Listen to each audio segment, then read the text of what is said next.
আপনাদের মধ্যে ভাইয়ে ভাইয়ে দলে দলে বিভক্তি সৃষ্টি করে একটা গ্রুপ চান্স নেবে দেশে অস্থিতির সৃষ্টি করার জন্য।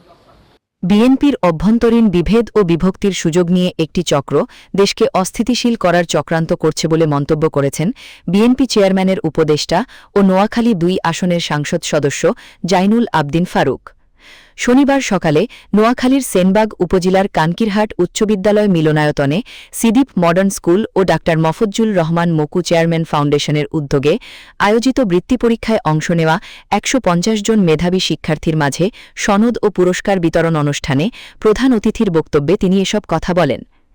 জাইনুল আবদিন ফারুক বলেন, বিএনপি তারেক রহমানের নেতৃত্বে জনগণের ভোটে সরকার গঠন করেছে।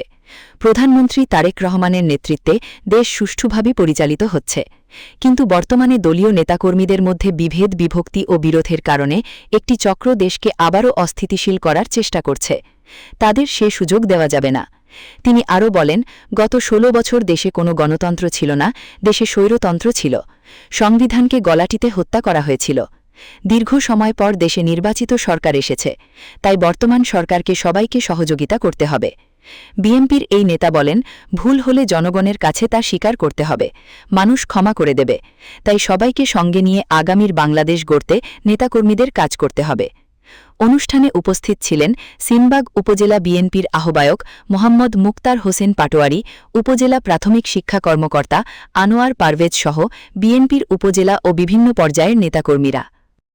আপনাদের মধ্যে ভাইয়ে ভাইয়ে দলে দলে বিভক্তি সৃষ্টি করে একটা গ্রুপ চান্স নেবে দেশে অস্থিতির সৃষ্টি করার জন্য।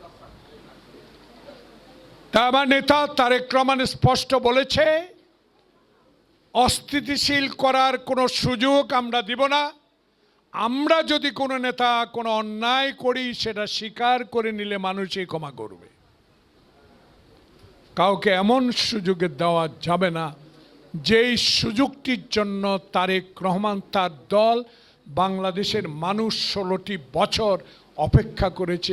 কথা একটা মনে রাখবেন, 16 বছরে দেশে গণতন্ত্র ছিল না, 16 বছরে ছিল স্বৈরতন্ত্র, 16 বছরে ছিল এটাতে সংবিধানকে নিজ হাতে হত্যা করা, 16 বছর ছিল পরদাসত্ব করা, 16 বছর ছিল বাংলাদেশে লুটের সরকার, 16 বছর দেশে ছিল অস্তিত্ব মানুষের নষ্ট করার সরকার, 16 বছর ছিল দলীয় সরকার, 16 বছর ছিল না কোনো নির্বাচন।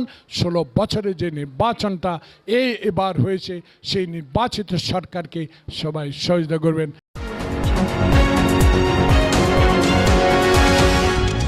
এনকে টেলিভিশন, নোয়াখালীর কথা বলে।